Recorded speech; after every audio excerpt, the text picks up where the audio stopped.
సంవత్సరాల తరబడి government job కోసం వేచి చూస్తున్నారా? కేవలం 8 నెలల్లో మీ కల నెరవేర్చుకోండి. వెంటనే కింది నెంబర్స్ కి కాల్ చేయండి.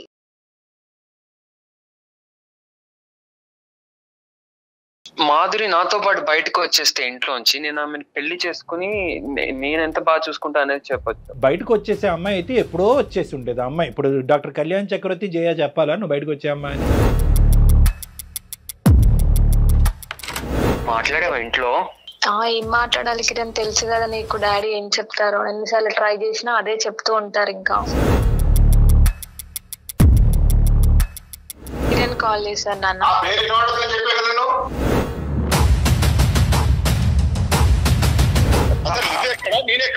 అసలు నీకు నాకేమైనా పొంతన ఉందా?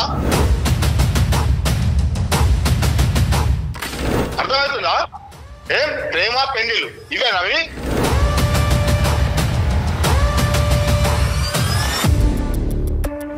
ఎప్పుడైతే కనుక మీ అమ్మాయిని చంపబోయాడో కిరసనాయిలు పోసి మీ గొప్ప అల్లుడు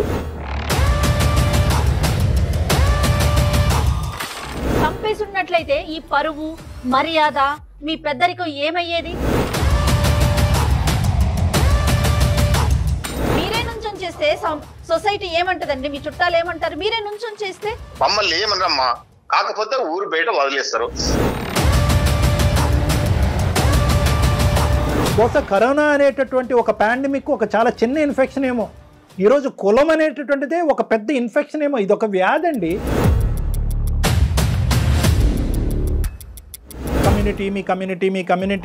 మీ కమ్యూనిటీకి శతకోటి వందనాలు.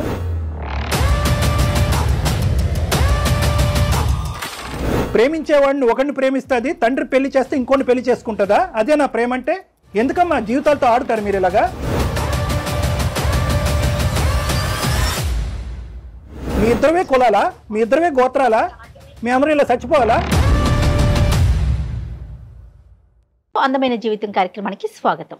నమస్తే కళ్యాణ్ గారు. నమస్తే జయ గారు. కళ్యాణ్ గారు, కిరణ్ అనే ఒక పర్సన్ మనకి మెయిల్ చేశారండి. అతను మెయిల్ చూసినాక నాకు అనిపించింది, ఇలా కూడా ప్రేమిస్తారా? ఈ రోజులో ఇలా కూడా ఉన్నారా? ఇంకా ఈ స్థాయిలో ప్రేమిస్తారా అనిపించిందండి. చాలా అద్భుతంగా ఉంది అతని వర్షన్ అయితే వింటుంటే. బట్ ఒకవైపే మనం మాట్లాడడం కాబట్టి అసలు ఏం జరిగిందో మనం తెలుసుకునే ప్రయత్నం చేద్దాము. కాల్ చేస్తాను మరి ఒకసారి. చేంజ్ గారు, నాకు గాఢంగా ప్రేమించే అబ్బాయిలు అంటే ఎంత ఇష్టం మేడం. అవునండి, స్వచ్ఛమైన ప్రేమ అది. హలో కిరణ్ అండి, నమస్తే అండి. నేను జయాని అందమైన జీవితం ప్రోగ్రామ్ నుంచి కాల్ చేస్తున్నాను. కిరణ్ స్టూడియోలో ఉన్నాను. డాక్టర్ కళ్యాణ్ చక్రవర్తి గారు కూడా ఉన్నారు. గుడ్ మార్నింగ్ నాన్న. కిరణ్, ఏదో నీ ప్రేమ గురించి చెప్తావు అని మేడం అంటే వెంటనే కలపండి అని అన్నాను. ఏంటి నాన్న? అదే నేను యాక్చువల్లీ ఒక అమ్మాయిని లవ్ చేశాను. ఎంత? నీ వయసు ఎంత? నా ఏజ్ 26, 27 వస్తాయి. ఎప్పటి నుంచి ప్రేమిస్తున్నావు అమ్మాయిని? ఫస్ట్ ఇయర్ నుంచి చూస్తున్నాను ఆమెని. అప్పటి నుంచి నాకు కొంచెం ఆమె అంటే ఇష్టమే. పెళ్లి చేసుకోవాలని ఒక థాట్ వచ్చింది నాకు. సో అందుకని నేను థర్డ్ ఇయర్ లో ఆమెకి ప్రపోజ్ చేశాను. ఆమెకు కూడా నేను అంటే ఇష్టమే కాబట్టి ఆమె కూడా నన్ను యాక్సెప్ట్ చేసింది. సో అప్పటికే తన మనసులో ఉన్నదా కిరణ్ అనే అబ్బాయిని? తన లోపల అంటే బయటికి చెప్పలేదు కానీ నువ్వు చెప్పిన తర్వాత చెప్పింది. అవును, అంటే ఆమెకి ఇష్టమే నేనంటే, కానీ ఫ్రెండ్ లాగా మాట్లాడేవాళ్ళం మేము. కానీ ఎప్పుడైతే నేను ఆమెకి నేను ఎలా అయితే ఆమె గురించి ఫీల్ అవుతున్నాను అని చెప్పాను, అప్పటికెళ్ళి ఆమె కూడా నన్ను కూడా లవ్ చేసింది. ఆమె కూడా. ఇప్పుడు ఏం చేస్తున్నారు కిరణ్ మీరు? నేను జాబ్ చేస్తున్నాను. నేను ఒక ఐటీ జాబ్ చేస్తున్నాను. నాకు ఒక 1 lakh ప్యాకేజ్ ఉంటుంది ప్రెసెంట్. నేను బీటెక్ అయిపోయింది. తర్వాత మేము అనుకున్నాం ఇంకా సరే నేను మంచి జాబ్ తెచ్చుకొని నేను మీ ఇంట్లో వచ్చి మాట్లాడతాను, మా పేరెంట్స్ ని తీసుకొచ్చి మాట్లాడతానని చెప్పాను. సో దానికి ఆమె కూడా అగ్రీ చేసింది. ఓకే వచ్చి మాట్లాడు, మా నాన్నకు కూడా చెప్తాను నేను అని చెప్పింది. So I'm very happy that. దాని తర్వాత నేను మా పేరెంట్స్ ని తీసుకుని వెళ్ళాను. వెళ్ళి వాళ్ళ ఇంట్లో మాట్లాడదామని వెళ్తే వాళ్ళ నాన్న చాలా అవమానంగా మాట్లాడారు. చాలా బాధగా అనిపించింది నాకైతే అప్పుడే. అంటే నీ స్థాయి ఏంటి, అసలు నువ్వు ఎవరు, నువ్వు అసలు మావాడివేనా అన్నట్టు మాట్లాడారు. అంటే ఇది ఎక్స్పెక్ట్ చేయలేదా కిరణ్? అంటే మీ గర్ల్ ఫ్రెండ్ నీతో చెప్పలేదా ఇలా మా నాన్న యొక్క రియాక్షన్ ఇలా ఉంటది? డైరెక్ట్ గా ఇంటికి పట్టుకెళ్ళిపోయింది. ఆ అమ్మాయి పేరేంటన్నా? అమ్మాయి అని ప్రసార్ అంటాం బాగాలేదు. ఆ అమ్మాయి పేరేంటి? ఆ అమ్మాయి పేరు Madhuri. Madhuri Kiran love story. Okay చెప్పనన్నా. నువ్వు కొంచెం జాగ్రత్తగా మాట్లాడు, నువ్వు మంచిగా మాట్లాడితే డాడీ కూడా యాక్సెప్ట్ చేస్తారు అని చెప్పింది. అంటే ఫైనాన్షియల్ స్టేటస్ గురించి ఎంక్వైరీ చేశారా? ఏం చేశారు కిరణ్? అంటే అది క్యాస్ట్ కమ్యూనిటీ గురించి అడిగారు. అవునండి. ఇక్కడే కొంచెం మాకు కొంచెం ఇలా డౌన్ అయిపోయాం మేము కొంచెం బాగా అలా అడిగేసరికి.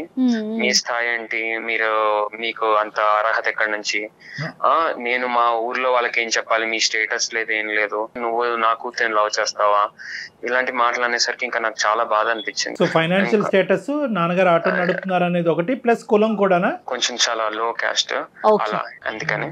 అండ్ అలాగే వాళ్ళు కూడా కొంచెం హై క్యాస్ట్, దాని వల్ల కొంచెం అలా అయ్యింది. తర్వాత ఇంకా కొంచెం వాళ్ళు అలా మాట్లాడేసరికి మాకు కూడా చాలా బాధ అనిపించింది. మాకు అంటే ఎవరెవరు వెళ్ళారు? నేను మా అమ్మ వెళ్ళాము, మా నాన్న రాలేదు ఆ రోజు. అమ్మగారు వచ్చారు, ఇద్దరం కలిసి వెళ్ళాము. వాళ్ళ డాడీ కొంచెం మంచి గవర్నమెంట్ జాబ్ అవుతుంది వాళ్ళ డాడీది, అండ్ వాళ్ళ మదర్ కూడా ఉన్నారు హౌస్ వైఫ్. ఇంకా వాళ్ళ బ్రదర్ ఉన్నారు, బ్రదర్ మాత్రం ఇన్వాల్వ్ అవ్వలేదు. బ్రదర్ ఇన్వాల్వ్ కాలేదు, ఓన్లీ ఆమెనే వచ్చి మాట్లాడారు. సో మనం ప్రాక్టికల్ గా మాట్లాడుకుంటే మీ ఇద్దరి మధ్య తేడా అనేది అన్ని విషయాల్లో కొంత ఎక్కువగానే కనిపిస్తోంది, అంతేనమ్మా? అవునండి. వాళ్ళ నాన్నగారికి, మనకి కాదు, నాన్నగారి విషయంలో ఆయన దృష్టి. ఇదంతా చూసి అమ్మ చాలా అవమానం ఫీల్ అయిందన్న, చాలా బాధపడ్డారు. ఇంకా అప్పటికి ఇంకా ఎందుకురా మనకి ఇవన్నీ, మన స్థాయికి మనకు అవసరం ఇవన్నీ, మన వరకు మనం చూసుకుని మన దాంట్లో ఎవరైనా ఉంటే చూసుకుంటే అయిపోతుంది అన్నారు. అంతే కదా. కానీ నేను 2 years నుంచి నేను ఏదో వాడుకుని వదిలేయడానికి అని కాదు, నేను ఏదో పెళ్లి చేసుకుని లైఫ్ లో సెటిల్ అవ్వాలని కదా నేను కూడా చేసుకున్నది. అవును, కానీ రెండు వైపుల అంగీకారం లేనప్పుడు అనవసరంగా నువ్వు తల్లిని కూడా తీసుకెళ్లి బాధపడుతున్నావు కదా. ఇక్కడ మీ అమ్మగారు ఇంత అవమానం ఎప్పుడు చూసి ఉండరు ఆవిడ జీవితంలో. నాన్నగారు ఇంకా అదృష్టం కొద్ది రాలే, కానీ నాన్నగారు కూడా ఘాటుగానే తగిలి ఉండేది. సరే, తర్వాత ఏమైంది? వచ్చిన తర్వాత ఏమైంది? చాలా బాధ అనిపించి ఇంకా మేము ఇంటికి వెళ్ళిపోయాము. ఇంకా మాట్లాడలేదు కొన్ని రోజులు, మేము మాట్లాడుకోలేదు. ఇంకా కొన్ని రోజులు మాట్లాడుకోకపోయినా తర్వాత చాలా రోజులు సరే ఇంకా నేను కొంచెం ఇంకా బాగా జాబ్ చేసి మాది కొంచెం, లేకపోతే నేను చూసుకోవడానికి కొంచెం ఆర్థికంగా నేను కొంచెం డబ్బులు అయినా పెంచుకుని మాట్లాడుతున్నట్టు చెప్పిన. ఇంకొంచెం సెటిల్ అవ్వాలని ట్రై చేశాడా? అవును, నేను అలా ట్రై చేశాను. సో చేసే ఈ గ్యాప్ లో ఏమైందంటే మ్యారేజ్ చేసేసారు ఆమెకి. సో ఆమెకి మ్యారేజ్ అయిపోయింది. నేను చాలా అసలు అన్ఎక్స్పెక్టెడ్, అది అసలు అనుకోలేదు మ్యారేజ్ అయిపోతుంది. అప్పటికి ఇంకా నేను కాల్ చేయడానికి చాలా ట్రై చేశాను. కాదు కిరణ్, తను నీతో ఏం టచ్ లోకి రాలేదా? ఇట్లా నాకు పెళ్లి సంబంధాలు రోజులు అసలు ఫోన్ స్విచ్ ఆఫ్ వచ్చింది. ఒక రోజు ముందు నాకు మెసేజ్లు కూడా వచ్చాయి కొంచెం నార్మల్ గా, ప్లీజ్ నాకు కొంచెం మెసేజ్ చేయకు, ఇంట్లో చాలా ఇబ్బందిగా ఉంది అన్నట్టు కొంచెం అలా మెసేజ్ పెట్టారు నాకు. అంతే కాదండి, ఇప్పుడు మీరు వాళ్ళ ఇంటికి వెళ్ళి మాట్లాడొచ్చిన తర్వాత మీ ఇద్దరి మధ్య ఎలాంటి కమ్యూనికేషన్ లేదా? ఉంది, కానీ మామూలుగా ఉంది. ఎలా నాతో మామూలుగా ఇలా మధు చాలా సార్లు మాట్లాడింది. కాదు నాన్న, ఇంకో మ్యారేజ్ సంబంధం చూస్తున్నారా, అబ్బాయిని చేసుకోబోతున్నారు అనేది నీకు హింట్ లేదా? మాధురికి హింట్ లేదా? అసలు మాధురికే లేదా? నాకు తెలీదు, ఆమెకు కూడా తెలియదు. అది అమ్మాయికి కూడా తెలియదు. మాకు సర్ప్రైజ్ గా తీసుకొచ్చారు, ప్రెషర్ పెట్టారు, పెళ్లి చేశారు. అవును, అది ఒక నెల రోజుల ముందు నుంచి మేము అసలు మాట్లాడుకోలేదు. ఆమెకు పెళ్లి అయ్యే నెల రోజుల ముందు నుంచి మేము మాట్లాడుకోలేదు అసలు. మాధురి పెళ్లి అయిన తర్వాత ఎలా ఉంది, నీతో టచ్ లో ఉందా? అది అంటే మేమిద్దరము ఎలా కలిసామంటే, మళ్ళీ ఒక ఫ్రెండ్ ఉన్నారు మాకు, కామన్ ఫ్రెండ్, మేమిద్దరము ఆయన పెళ్లిలో కలిసాము. అసలుకి అప్పటి వరకు మీ కమ్యూనికేషన్ అంటే ఎంత గ్యాప్? అది ఎంత గ్యాప్? అది దగ్గర ఒక 8-9 months, దగ్గర ఒక 1 year అని ఉండొచ్చు. మాధురికి 1 year పెళ్లి అయిన తర్వాత మళ్ళీ మీరు కలుసుకోవటం? అవును. ఈ మధ్యలో మళ్ళీ 1 year నీ మధ్యలో ఉన్నానా? మేము ఇంకా నేను పెళ్లి అయింది కాబట్టి నేను ఇంకా డిస్టర్బ్ చేయాలనుకోలేదు. ఎందుకంటే నాకు ఆమె హ్యాపీగా ఉంటుంది, వాళ్ళ నాన్న తెచ్చిన సంబంధం కదా అనుకున్నాను అలా. సో ఇంకా మేము 1 year తర్వాత కలిసాము. కలవడం కూడా ఎలా ఉందంటే తన మ్యారేజ్ లైఫ్ అసలు చాలా ఇబ్బందిగా ఉందంట. అసలు అతను వాళ్ళ కులం అతనే, అంటే వాళ్ళ తెలిసిన వాళ్ళ, అంటే నాన్నగారు తీసుకొచ్చిన పెద్దలు నిర్ణయించిన సంబంధమే అంతే. అవునండి, అయితే వాళ్ళే కాబట్టి ఇంకా ఆమె కూడా ఒప్పుకున్నాక చాలా బాధలు పడింది. అతను కూడా వేరే వాళ్ళతో తిరగడం, బయట వేరే అమ్మాయితో తిరగడం, ఆమెని ఇట్లా మొత్తం ఇలా ఆమె మీద కిరసనాయిలు పోసేసి కిరసనాయిలు పోసేసేవారు ఊరికే, అంటే ఇలా ఊరికే అంతే, అంతేగాని అలా చంపేయడం ఏం కాలేదు. ఊరికే అలా థ్రెటనింగ్ చేయడము, లేకపోతే చాలా ఇబ్బంది పెట్టి ఆమె జుట్టు పట్టుకుని లాక్కుని వెళ్ళడం, ఆయన ఇలా చేశారంటే ఇంట్లో చాలా సాడిస్ట్. వాళ్ళిద్దరి మధ్య గొడవలకి కారణాలు ఏంటి అంటే వాళ్ళ నాన్న చెప్పారేమో అని, ఎందుకంటే ఆమె నాకు ఇవన్నీ చెప్పలేదు క్లియర్ గా, ఎందుకు ఏంటి అనేది చెప్పలేదు. ఏంటి కారణం అంటే ఇది అవన్నీ అడక్కు, నాకు మళ్ళీ గుర్తు చేసుకోవాలని లేదు అని చెప్పింది ఆమె. ఇంకా కానీ నీదైతే కాదు కదా, అంటే నువ్వు తన జీవితంలో పాస్ట్ లో ఉన్నావు అనే ఉద్దేశంతో అనుమానంతో ఆడి ఇలా ప్రవర్తించేవాడా? ఇంకేదో వేరే రీజన్ అయితే అయ్యి ఉండదు, ఎందుకంటే అదే అయ్యి ఉంటుంది నాకు తెలిసి. కానీ మాధురి మాత్రం నీకు తెలిసినంత వరకు పెళ్ళయిన తర్వాత నిన్ను తీసి పక్కన పెట్టిందా, లేదంటే ఇంకా తన మనసులో నువ్వే ఉన్నావా కిరణ్? ఆ తర్వాత అదే మేము పెళ్లిలో కలిసి ఇంకా మాట్లాడుకున్నాము. ఇంకా అప్పుడు వాళ్ళిద్దరు డివోర్స్ తీసేసుకున్నారు. డివోర్స్ అయిపోయింది. డివోర్స్ అయిపోయాక నేను అడిగాను, సరే నేను వచ్చి మరి మీ నాన్నతో మళ్ళీ మాట్లాడతాను, నాకు పర్వాలేదు ఏమన్నా కూడా, ఇప్పుడు నా దగ్గర నేను స్టేటస్ ఇవన్నీ అనుకుంటే కనుక నేను కొంచెం సంపాదిస్తున్నాను కదా డబ్బులు అయితే, కాబట్టి నేను వచ్చి మాట్లాడతాను అని చెప్పా. ఫైనాన్షియల్ గా స్ట్రాంగ్ అయ్యాడు కదా, ఫైనాన్షియల్ గా స్ట్రాంగ్. ఒకటి కులగోత్రాలను నమ్మి నీకు నచ్చినటువంటి పెళ్లి ఫ్లాప్ అవుతుంది కాబట్టి లవ్ మ్యారేజ్ పర్ఫెక్ట్ రా బాబు అని చెప్పి అతనికి ఒక ఎగ్జాంపుల్ ఇవ్వడానికి ఇతనికి అవకాశం ఉంది. అవును, కానీ అతని బుద్ధి ఎంతవరకు తర్వాత ఏమైందన్న? ఆ తర్వాత నేను మళ్ళీ వెళ్ళి కమ్యూనికేట్ అయ్యాను వాళ్ళ డాడీతో, మాట్లాడడానికి వెళ్ళాను. వెళ్ళాక వాళ్ళ నాన్నేమో మా కూతురు నేను ఇంట్లోనే పెట్టుకుంటాను, వేరే మా కులంలో ఉన్న వాళ్ళకి ఎవరికైనా ఇచ్చి పెళ్లి చేసుకుంటానేమో కానీ నీకు మాత్రం ఇవ్వను. ఈసారి అయితే మీ అమ్మనైతే తీసుకెళ్లే కదా? నేను లేదు, నేను ఒక్కనే వెళ్ళి మంచి పని చేసావు. ఇంట్లో అయినా ఉంచుకుంటాడంటే కానీ వేరే కమ్యూనిటీలో పెళ్లి చేయడట. అదేలేండి. కానీ ఇక్కడ మాధురి పాత్ర ఏంటన్నా నాకు అర్థం కావట్లేదు. మాధురి పాత్ర ఏంటి అసలు? ప్రేమించుకోవటం అంటే కనుక ఇంక అంతేనా? వన్ సైడెడ్ సెల్ఫ్ గోలేనా? నీ గోల్ నువ్వు కొట్టుకోవటమేనా? ఆ అమ్మాయి ముందుకు రాదా? ఒకసారి అలా అయ్యింది నాన్న, నీ వల్లే అయ్యింది, నా ప్రేమించిన వాడిని దూరం పెట్టాం, మళ్ళీ రెండోసారి వచ్చాడు, మళ్ళీ ఆడి మేడ చుట్టూ ఉరితాడు పెడతాం ఏంది? గట్టిగా మాట్లాడదా మాధురి? ఇంకా అంటే వాళ్ళ నాన్న అంటే చాలా ఇష్టం ఆమెకి, చాలా బాగా చూసుకున్నాడు. మరి నువ్వంటే కాదు కిరణ్, నానంటే చాలా ఇష్టం, మరి నువ్వంటే ఏంటి? నేనంటే కూడా ఇష్టం, అందుకే వాళ్ళ నాన్న ఎట్లా కుదురుతుంది? మరి ఒప్పించుకోవాలి కదా. అన్ని ప్రాబ్లమ్స్ అన్ని ఈ కోడా దగ్గరే వస్తున్నాయి. అవ్వ కావాలి బొవ్వ కావాలంటే అవ్వదు. ఆ తీసుకొచ్చిన బొవ్వ ఎలా ఉందో అనేది ఇంతకు ముందు ఆ అమ్మాయి అసలే రుచి చూసింది, కిరసనాయిలు కూడా మీద పోయించుకుంది 1-10 సార్లు. అంటే వాళ్ళ నాన్న ఎప్పుడు ఒప్పుకుని ఉండేవాడు? ఆ అమ్మాయి మీద కిరసనాయిలు పోసేసి అగ్గిపొల్ల గీసేసిన తర్వాత ఒప్పుకుంటాడా? అడిగినోడు లేక.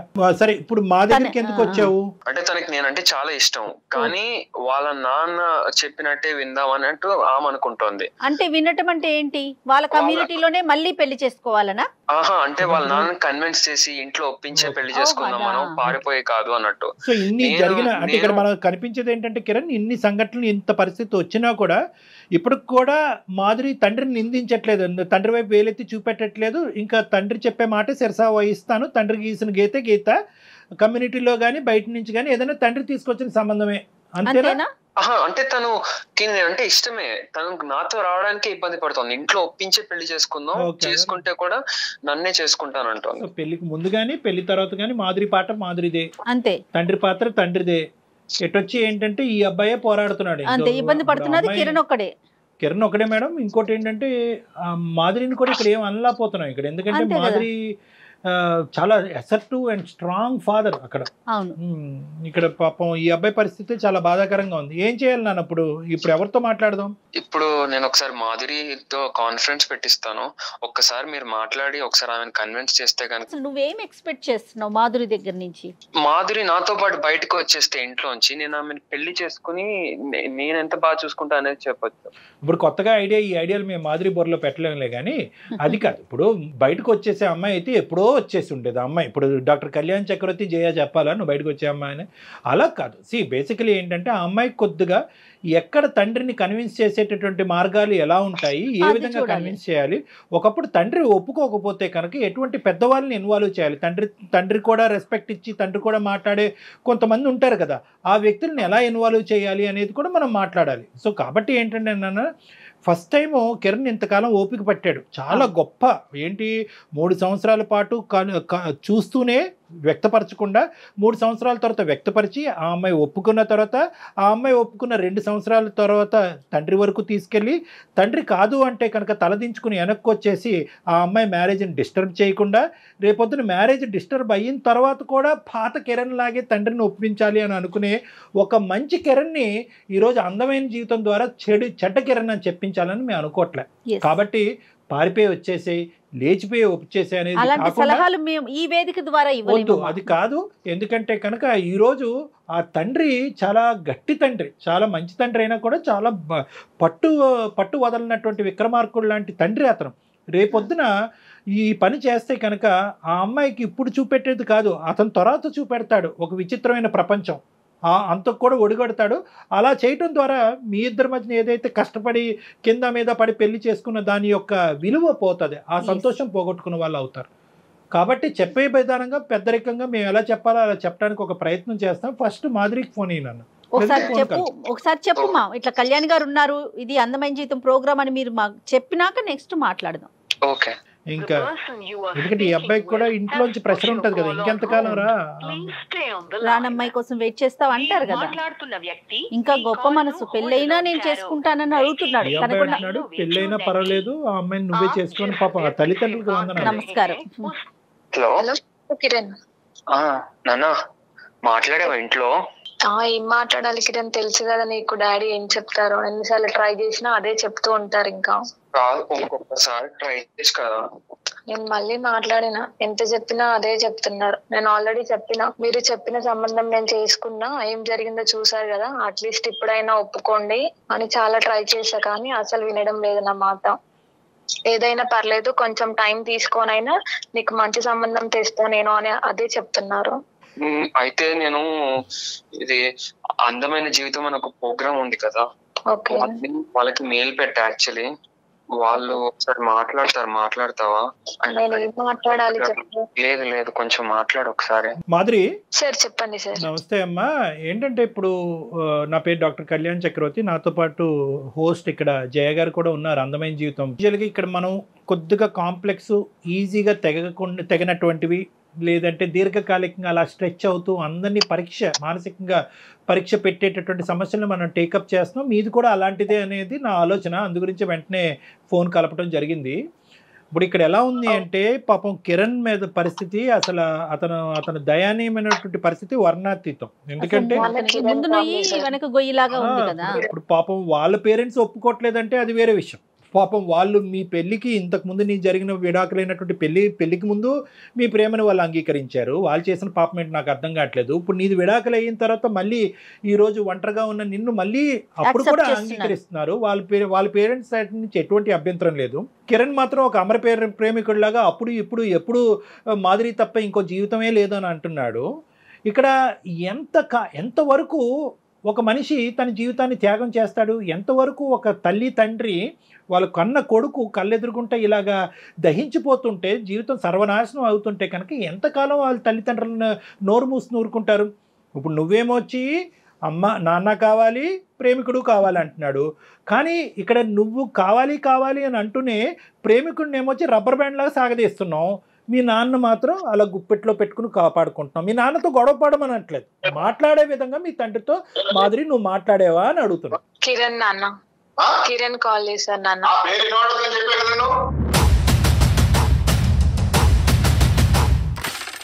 అంటే ఏదో మాట్లాడడానికి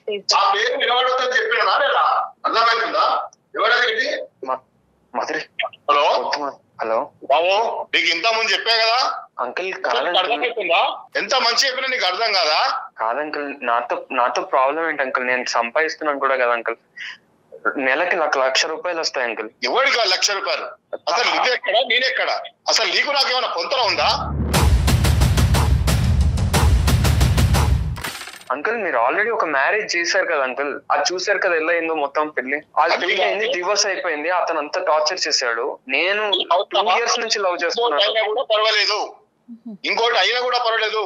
నాకు నీకు చాలా చాలా దూరం ఉంది. అది నా కమ్యూనిటీ వాడైనా నా కమ్యూనిటీ వాడు ఎవడైనా పర్లేదు నేను ఇచ్చుకుంటాడు. దీనికి నీ సంబంధం లేని విషయం. నువ్వెక్కడ నేనెక్కడ?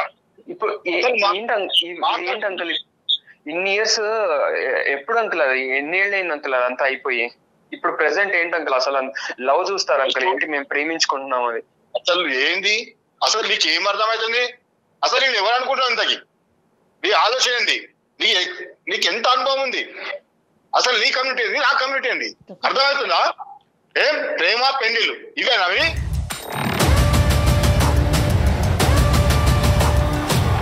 అంకుల్ కనీసం నా కొంత కూడా నువ్వు చేరలేవు. అర్థమైందా? తలెత్తుకొని తిరగలవా సొసైటీలో? వద్దని చెప్పే కదా. ఎప్పటికైనా నీ పద్ధతులు ఉండు. సార్ గురుగారు నమస్తే, నేను కూడా లైన్లో ఉన్నాను. నేను ఉన్నానని మీకు తెలియలేదు అనుకుంటాను. నా పేరు డాక్టర్ కళ్యాణ్ చక్రవర్తి. నాతో పాటు హోస్ట్ జయ గారు ఉన్నారు. మేము అందమైన జీవితం అనే కార్యక్రమం సుమన్ టీవీ నుంచి ఫోన్ చేస్తున్నాం. అంటే మేము బేసికలీ ఏంటంటే ఒక 2 నిమిషాలు ఓపిక్గా వినండి గురుగారు. మీ పేరు నేను అడగలేదు. మీ పేరు సతీష్ కుమార్ అండి. సతీష్ కుమార్ గారు. నమస్తే సతీష్ కుమార్. మీరు ఎవరు అని అడుగుతారేమో అని అనుకున్నాను, కానీ అడగకముందే బహుశా యాక్సెప్ట్ చేశారు నన్ను మాట్లాడటం. సంతోషం. నేనేంటంటే ఏదో గొడవలు పెట్టేటటువంటి గురించి రాలేదు. సానుకూలంగా ఈ ఇష్యూని ఎలా రిజాల్వ్ చేయాలి, మానసికంగా అందరినీ వేధించేటటువంటి ఈ 2 కుటుంబాలు, 2 ప్రేమికుల మధ్యన ఏళ్ల తరబడి నానుతున్నటువంటి ఈ అంశాన్ని సానుకూలమైనటువంటి పరిస్థితుల్లో ఒక మంచి సొల్యూషన్ చెప్పాలి అనేటటువంటి ఉద్దేశంతో నేను ఈరోజు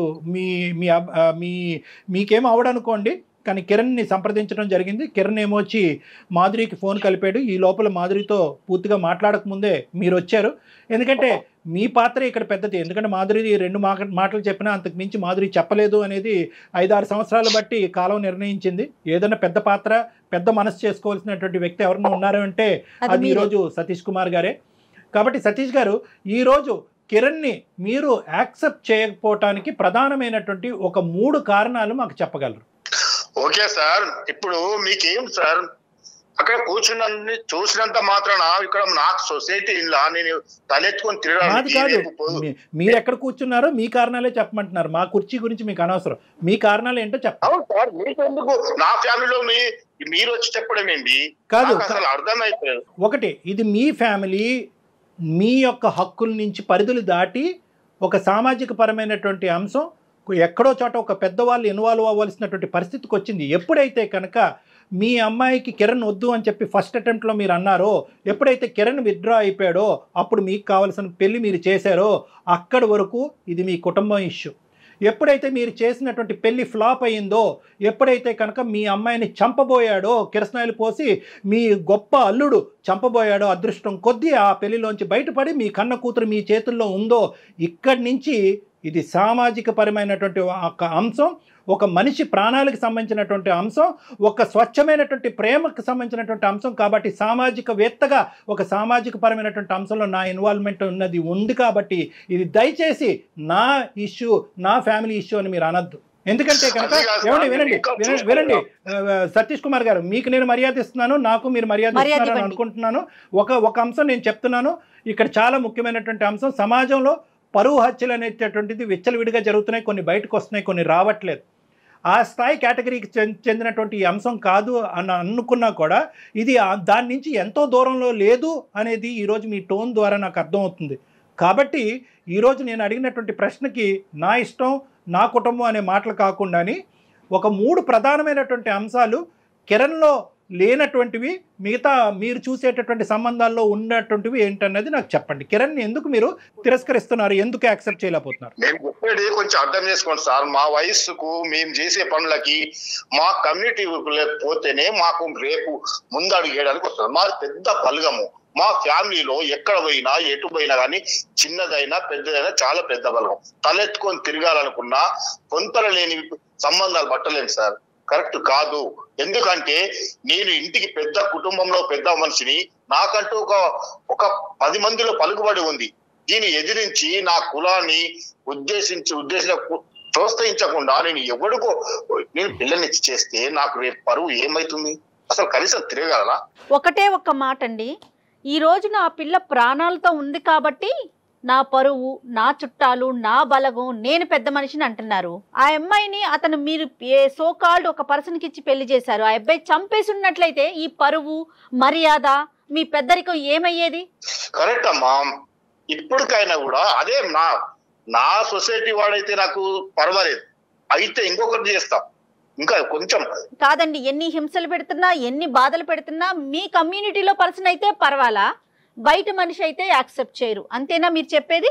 కరెక్ట్ కదమ్మా. ఇప్పుడు ఎట్లా అంటే ఒకసారి మీరు చూడండి, మీరు ఎన్ని చూస్తలేరు బయట, మా ఊర్లో చూస్తారా, పక్క ఊర్లో చూడండి ఎంత ఇప్పటికీ ఊర్లో కులం నుంచి వివేయడము, ఊరు బయట పెట్టడము, వాళ్ళకు మంచి అయినా మేము మాకు చెడైనా ఎవరికి పోకుండా ఎంత ప్రాబ్లం అయితే తెలుసా? ఆ పిల్లలకి ఏం తెలుసమ్మా?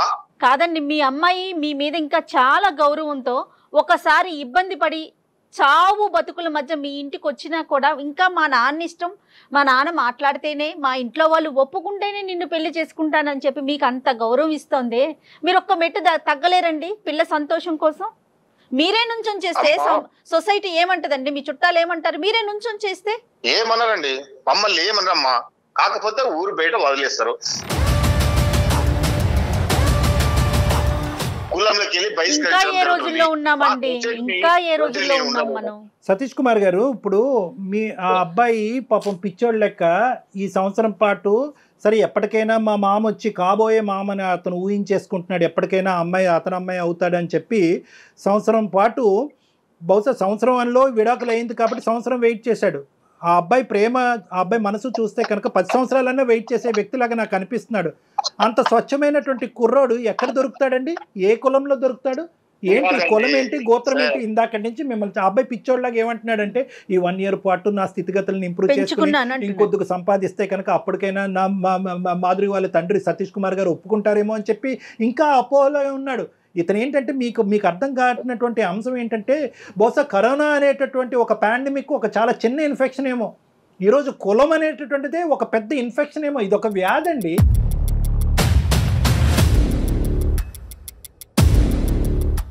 ఎందుకంటే కనుక మీ అమ్మాయి మీకు గౌరవం ఇస్తుంది, ప్రేమ ఇస్తుంది, పంచ ప్రాణాలు ఇస్తుంది. ఈరోజు మీ కళ్ళెదురుకుంటా మీ కూతురు చనిపోబోయేటటువంటి కూతురు ఈరోజు అదృష్టం కొద్దీ మీ పక్కన నిలబెడితే అది తీసి పక్కన పెట్టేసి ఈరోజు ఏమండి వచ్చినవాడు దొంగోడైనా టెర్రరిస్ట్ అయినా ఎవడైనా పర్వాలేదు, గోత్రంలో కులగోత్రం ఒకటి మ్యాచ్ అవుతే చాలు వాడిని మా అమ్మాయికి ఇచ్చి కట్టబెడతానంటే కనుక కరోనా కంటే పెద్ద వ్యాధి కాదండి ఇది. ఎంత పెద్ద ఇన్ఫెక్షన్ అండి, ఏ కులం అండి? నేను ఇందాక ఒకే ప్రశ్న అడుగుతున్నాను.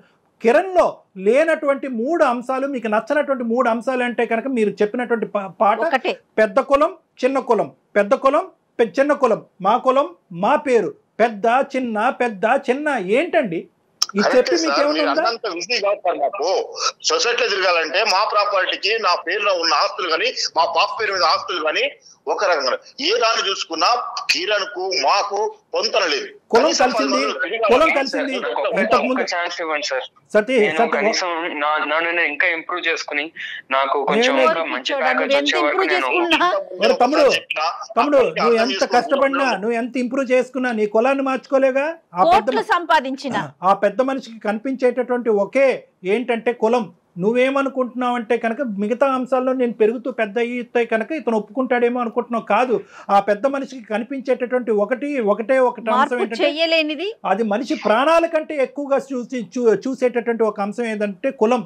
ఆ కులం అనేటటువంటి వ్యాధి, ఆ కులం అనే వ్యసనం ఇతను మనసులోంచి తీస్తే గానీ మాధురి నువ్వు ఒకరెవరు. అది సాధ్యమా కిరణ్? నా బిడ్డ అంటే నాకు ప్రేమ లేదా సార్? నా బిడ్డ అంటే కనీసం చిన్నప్పటి నుంచి ఎంత గారాభంగా పెంచాలో తెలుసా? ఆమె ఏడ పాదం పెడితే మట్టెడుతాను ప్రేమతో పెంచుకున్నా. కానీ నా బిడ్డ ఈ రోజు సార్ నేను కూడా అలాగే చూసుకుంటాను, నేను కూడా ప్రేమగానే చూసుకుంటాను. నీవు చూసుకున్నా కాదు, ఇప్పుడు నా బిడ్డకు జరిగిందని బాధపడడం కాదు. మళ్ళీ చెయ్యకుండా మళ్ళీ ఇప్పుడైనా నా కమ్యూనిటీ వాడై ఉండాలి.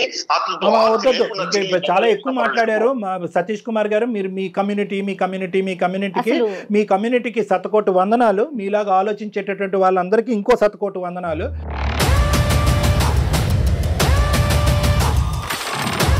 నేను ఒకటే చెప్తున్నాను, ఈరోజు మాధురి ఇక్కడ మాట్లాడకపోతే బహుశా ఈ బండి ముందుకు వెళ్ళదు. నిజంగా మాధురికి ఇప్పుడు డిసైడ్ చేసుకోవాలన్నటువంటి సందిగ్ధ పరిస్థితి వచ్చింది. తండ్రి కూతుర్ల మధ్యన గొడవ పెట్టేటటువంటి ఉద్దేశం డాక్టర్ కళ్యాణ్ చక్రవర్తికి, సుమన్ టీవీకి లేదు. కానీ మీరు ఇంత మూర్ఖత్వంగా ఇంత మొండిగా వ్యవహరిస్తుంటే కనుక ఖచ్చితంగా మాధురిలో ఒక ఆలోచనని తట్టి లేపవలసినటువంటి పరిస్థితి వచ్చింది. ఇప్పుడు ఈరోజు మాధురి ప్రేమ ప్రేమ ప్రేమ అంటుంది, అవ్వ కావాలి బువ్వ కావాలి అంటుంది. కానీ ఇక్కడ బువ్వ అనేటటువంటి తండ్రి, చిన్నప్పటి నుంచి బువ్వ పెట్టినటువంటి ఒక తండ్రి ఈరోజు లాజిక్ లేకుండా మాట్లాడుతున్నాడు. తన పట్టినటువంటి కుందేలకు మూడే కాళ్ళు అన్నట్టుగా మాట్లాడుతున్నాడు. ఒక వ్యసనానికి, కులం అనేటటువంటి వ్యసనంలో మునిగిపోయి ఉన్నాడు. ఇటువంటి వ్యక్తికి ఈరోజు నేను కౌన్సిలింగ్ చేసి ఆ కులం అనేటటువంటి పరిస్థితిని తీయగలనా? ఏమండి, ఒక తప్పుడు పెళ్లి చేశారు, ఆలోచించకుండా ఒక తాగుబోతుకి ఇచ్చి పెళ్లి చేశారు. ఒక అనుమానించేటటువంటి ఒక వ్యక్తికి, చంపేబోయేటటువంటి ఒక వ్యక్తి పెళ్లి చేశారు. ఎక్కడుందండి మీ కులం? ఆ కులం వచ్చి అప్పుడు మాట్లాడలేదా మీతో? ఆ కులం వచ్చి మాట్లాడలేదా? ఏం సతీష్ కుమార్ ఏం చూసావు, ఏం చేసావు? అల్లారు ముద్దుగా ప్రేమించి పెళ్లి చేసావు, ప్రేమించి బాగా పెంచుకున్నాను నా కూతురునన్నా, మరి ఇలాంటి సంబంధం తీసుకొస్తామని చెప్పి మీ వైపు ఎవరు వేలెత్తి చూపెట్టలేదా? మిమ్మల్ని కులం నుంచి బహిష్కరించలేదా? సార్ ఒక్కసారి తప్పు జరిగిందని నన్ను అనుకుంటే ఇంకొకసారైనా, ఈసారి నా చేసిన తప్పు మళ్ళీ చేయకుండా నా సొసైటీలో ఎవరైనా పర్లేదు, కనీసం ఏదైనా అతనికి ఇచ్చి చేసి. మాధురి ఈ రోజు నువ్వు మాట్లాడవలసినటువంటి పరిస్థితి ఆసన్నమైంది. ఒక్కసారి ఎప్పుడైనా రెస్పాండ్ నువ్వు కర్ర ఎరగకూడదు, పాము చావకూడదు అంటే అవ్వదమ్మా. ఇక్కడ ఏదో ఒకటి విరగాలి. నువ్వు గొంతెచ్చి నీ మనసులో ఉండేటటువంటి, ఒకరు ప్రేమిస్తే అది ప్రేమ కాదమ్మా. ఒకరు ప్రేమించినంత మాత్రం పెళ్లి అవ్వదు. నిజంగా నువ్వు గాఢంగా నువ్వు కిరణ్ ని ప్రేమించేటట్టయితే కనుక ఈ రోజు మా యొక్క సపోర్ట్ నీకుంది, నువ్వు మాట్లాడాలి. చెప్పండి సార్. ఏం చెప్పాలమ్మా? నీ నాన్నగారి మాట నువ్వే వింటున్నావు కదా. ఏంటి నువ్వు చదువుకున్న దానివి, ఈ జనరేషన్ అమ్మాయివి. స్టార్టింగ్ నుంచి అదే చెప్తున్నారు. ఎప్పుడైతే మా లవ్ గురించి ఇంట్లో చెప్పామో అప్పటి నుంచి ఇదే చెప్తున్నారు. అయితే కిరణ్ గెట్ లాస్ట్ అని చెప్పు.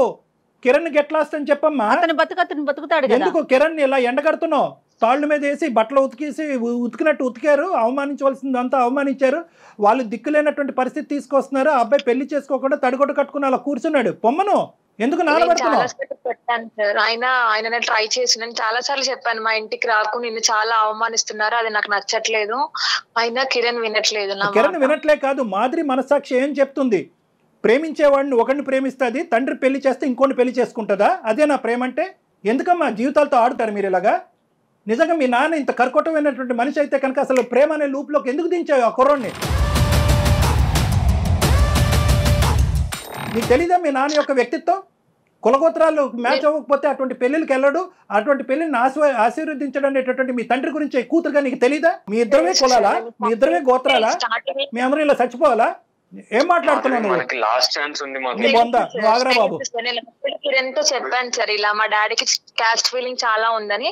తను ఏం చెప్పాడంటే, ఫస్ట్ అయితే జాబ్ తెచ్చుకుంటాను, నేను సెటిల్ అయ్యాక మాట్లాడతాను, ఈ రోజుల్లో క్యాస్ట్ ఏముంది, సెటిల్ అయితే అందరు ఒప్పుకుంటారు కదా అని చెప్పాడు. సో నేను కూడా ఒప్పుకున్నాను సరే అని. ఎక్కువగా ఊహించుకోలేకపోయాడు కిరణ్. అమ్మ 2 దఫాలు తగిలిందమ్మా అతనికి డోసు. ఒక దఫా కాదు, 2 సార్లు దఫా. ఎప్పుడు పెళ్లికి ముందు గోత్రం అనే మాట ఎత్తున్నటువంటి తండ్రిని, తల్లిని కూడా అవమానించాడు. అప్పుడైనా కిరణ్కి బుద్ధి రావాలి. లేదు రెండోసారి భర్తను వదిలేసినటువంటి మాధురి వచ్చి నిలబడిన తర్వాత ఇప్పటికీ కులగోత్రాల గురించే తండ్రి మాట్లాడుతున్నప్పుడైనా కిరణ్కి బుద్ధి రావాలి. అతనిది పుట్టుకతో పెట్టినటువంటి వెన్నతో పెట్టిన విద్య కిరణ్. అతను మారాడు. నీకు మాధురి కావాలా? మాధురి నీకు ప్రేమ కావాలా? నీకు కిరణ్ కావాలా? అంటే మా డాడీ ఒప్పుకుంటేనే నేను చేసుకుంటాను పెళ్లి. సతీష్ గారు, నేను ఒకటే మాట అంటున్నాను, ఇంత మంచి కూతుర్ని ప్రేమాన్ని త్యాగం చేసి తండ్రి మాట జబదాటకూడదు అనేటటువంటి 2 దఫాలు తన జీవితం అన్యాయం అయిపోయినా పర్లేదు, తండ్రి మాటను కొట్టేయకూడదు అనేటటువంటి కూతురు ప్రేమని మీ ప్రేమ ముందు ఏంటండి చెప్పండి?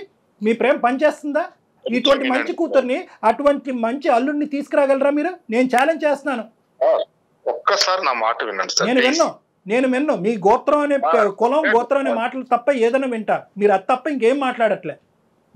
ఇంకా మాట్లాడలేదు. వాళ్ళిద్దరికి పెళ్లి చేయండి, వాళ్ళ పెళ్లికి నేను గ్యారంటీగా నిలబడతా. చెయ్యండి. ఒక్క మాట సార్, ఒక్కసారి చూడండి, వాళ్ళకి ఏం తెలుసు సార్ పెళ్లిల గురించి? 4 రోజులు నా బిడ్డ మీద మోజుపోతుంది, అవతల ఇంకా ఎక్కడో చేసిపోతాడు.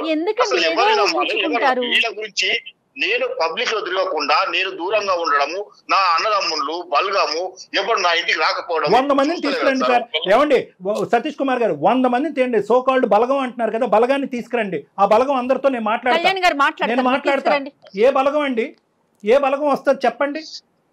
మీరెందుకు తలెత్తుకుని తిరగలేనంత పాపం పని మీరు ఏం చేశారు ఈ కాలంలో? మీరు ఇంకా ఏడా సార్, మీరు ఒక్కసారి మా ఊరి పొలిమరలా కూడా కనీసం మా పొంతన లేని మనిషితో నేను ఎట్లా చేసి ఉండగలను సార్ పెళ్లి? కాదు సార్, ఒకటే సతీష్ గారు, మీరు మీరు మీరు ఒకటే చెప్తా, మీరు ఇంత లోతుగా మీ వేరులతో పాటు ఈ ఆలోచన శైలి దిగబడింది. చూడండి, వాడు వదిలేసి వెళ్ళిపోతే, వాడు మోజు తీరిపోతే అంటే కనుక మీరు ఇవన్నీ ఈ కాకమ్మ కబుర్లన్నీ మాకు చెప్పొద్దు. ఎందుకంటే కనుక మీరు ఏ ముక్కు మొహం తెలియని వాడు కేవలం కులం మ్యాచ్ అయిందని తీసుకొచ్చి పక్కన కూర్చోపెట్టేవాడు కంటే 6 సంవత్సరాల పాటు లవ్ చేసి ఒక భగ్న ప్రేమికుడిలాగా అలా కూర్చుని అన్ని జీవితంలో అన్ని వదులుకుని వాళ్ళ కుటుంబాన్ని, తల్లిదండ్రుల యొక్క ఆశలు కోరికలు కూడా త్యాగం చేసినటువంటి కిరణ్తో మీరు తీసుకొచ్చే ఏ సంబంధాన్ని కూడా మీరు పోల్చలేరు. Full stop. మీరు మీ తరపున ఎవరైతే 3, 4, 5 పెద్ద మనుషులు ఉంటారో రండి నా దగ్గర, మీ అన్నదమ్ములు రండి. మీరు ఎవరో గౌరవించేటటువంటి మీ కులం ఎవరో 2, 3 పెద్దలు ఉంటారు కదా. అసలు ఇక్కడ జరిగేటటువంటి వాస్తవ పరిస్థితి, అసలు కిరణ్ ఎవరు, కిరణ్ ఎంత మంచివాడు, ఎంత గొప్పవాడు అనేటటువంటిది ఇప్పుడుకొచ్చి మీరు ఆ పెద్ద మనుషులకి ఎవరికి చెప్పలేదు అనేది నాది గ్యారంటీ. మీరు ఎవరికి చెప్పలే.